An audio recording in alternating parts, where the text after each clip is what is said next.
और अब बात होगी उपचुनाव का रण कौन होगा नंबर 1। उपचुनाव के महादंगल को फतेह करने के लिए सियासी दलों की ओर से लगातार कोशिशें की जा रही है। भारतीय जनता पार्टी, समाजवादी पार्टी और बहुजन समाजवादी पार्टी अपने अपने योद्धाओं की जीत का दावा कर रही हैं।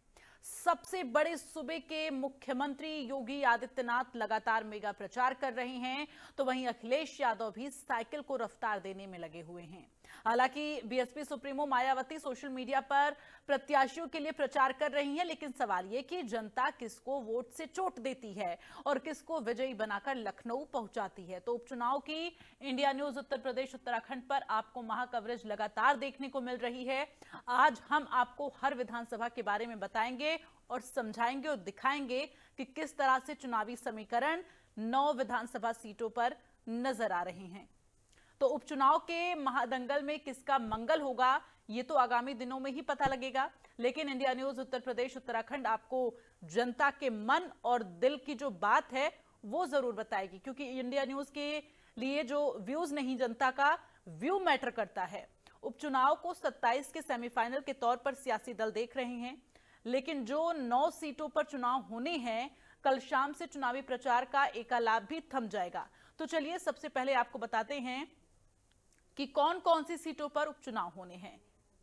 तो सबसे पहले आपको बता दें कि मीरापुर जो कि मुजफ्फरनगर में आता है, कुंदर की सीट है जो कि मुरादाबाद में आती है, गाजियाबाद और इसके साथ ही आपको बता दें कि खैर सीट है जो अलीगढ़ में आती है, करहल मैनपुरी में आती है और सीसामऊ सीट जो है वो कानपुर में आती है।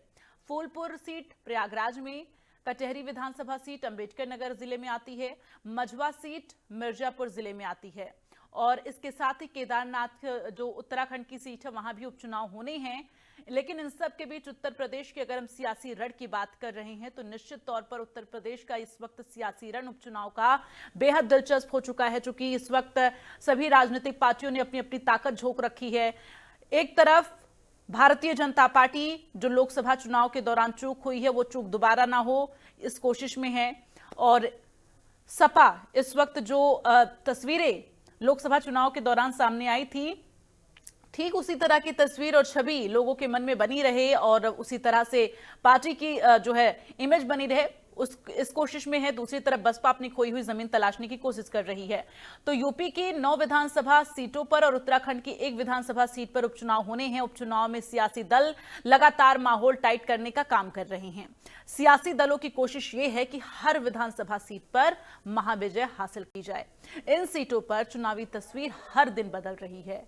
उपचुनाव को 2027 के विधानसभा चुनाव का टेस्ट माना जा रहा है। लोकसभा के रिजल्ट के बाद सपा अपना मोमेंटम बनाए रखने की पूरी कोशिश इस वक्त कर रही है। बसपा पहली बार उपचुनाव लड़ रही है। चुनावी मैदान में असदुद्दीन ओवैसी और चंद्रशेखर की पार्टी के प्रत्याशी भी है, लेकिन सवाल ये कि आखिर इन सीटों पर उपचुनाव क्यों हो रहे हैं, ये आपको हम बताएंगे।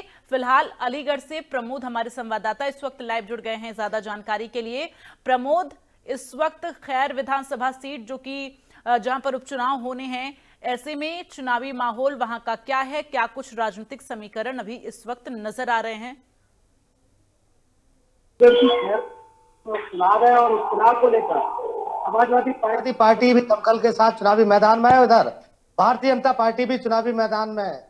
मुख्यमंत्री योगी आदित्यनाथ कल तक 3 सभाएं कर गए और देखिए जुबानी वार जो है वो लगातार जारी है। ऐसे में खैर की तमाम जनता मेरे साथ है, इन लोगों से बातचीत करेंगे, जानेंगे कि आखिर क्या मुद्दे इस चुनाव पर हावी रहेंगे।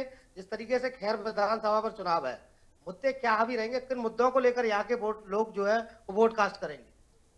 जब 2022 का चुनाव हुआ था तो उत्तर प्रदेश के अंदर मुख्यमंत्री आदरणीय योगी आदित्यनाथ जी के नेतृत्व में चुनाव लड़ा गया, और आज खैर का जो उपचुनाव है वो यहाँ के विधायक, स्थानीय विधायक अनूप प्रधान जी के सांसद बन जाने के स्थान पर रिक्त हुई सीट पर हो रहा है।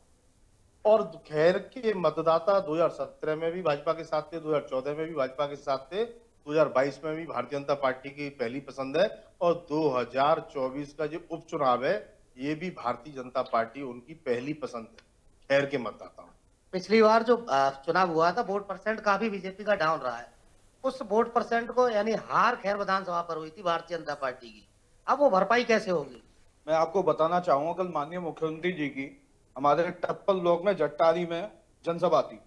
जिसमें कल अगर आप वहां गए हो तो आपने भी देखा होगा विशाल संख्या में जाट समाज का ही लोग वहां पे थे, क्योंकि ये खैर विधानसभा जाट समाजों के लिए ही जानी जाती है। उन्होंने मुख्यमंत्री जी को 2027 तक के लिए वादा किया है कि हम आपको ही दोबारा तीसरी बार मुख्यमंत्री बनाएंगे। जाट बाहुल्य इलाका है, ऐसे में आरएलडी और बीजेपी का गठबंधन, समाजवादी पार्टी से चारू कैन है, चारू कैन पिछली बार बसपा से थी, तो क्या माना जाए कि चुनाव जिस तरीके का जाट बाहुल्य इलाका दोनों का गठबंधन, इसका कितना फायदा भारतीय जनता पार्टी को अलीगढ़ में मिला? पूरा फायदा मिलेगा। जाट समाज हमेशा बीजेपी के साथ था, है और आगे भी रहेगा। निश्चित तौर पर सुरेंद्र दलेर जी को इसका बहुत फायदा मिलने वाला है। राजनीतिक विरासत को आगे बढ़ा रहे हैं और जाट समाज खैर विधानसभा में निश्चित तौर पर भाजपा के पक्ष में अधिक से अधिक मतदान करेगा। साइकिल की क्या स्थिति रहेगी, जिस तरीके साइकिल वाले भी पूरे दमखल के साथ लगे?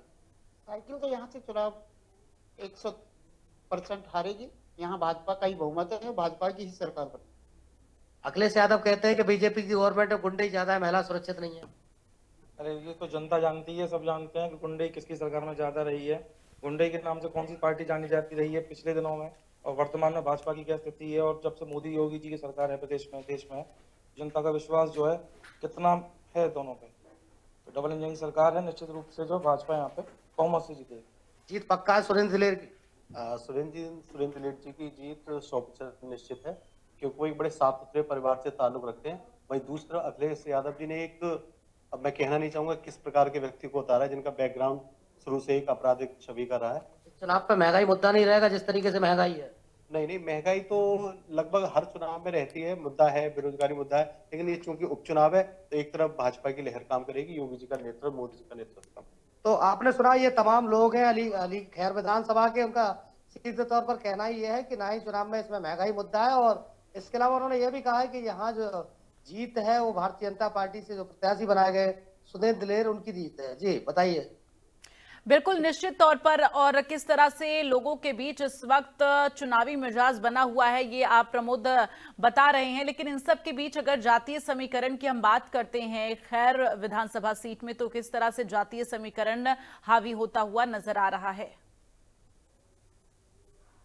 इतिहास बता दूं आपको, खैर विधानसभा पर 20 वर्ष में 2 बार आरएलडी के विधायक रहे, इसके अलावा 2 बार भारतीय जनता पार्टी के विधायक रहे। ऐसे में दोनों ही पार्टियों के बीच गठबंधन है, तो कहीं ना कहीं गठबंधन का फायदा निश्चित तौर पर भारतीय जनता पार्टी को मिलेगा।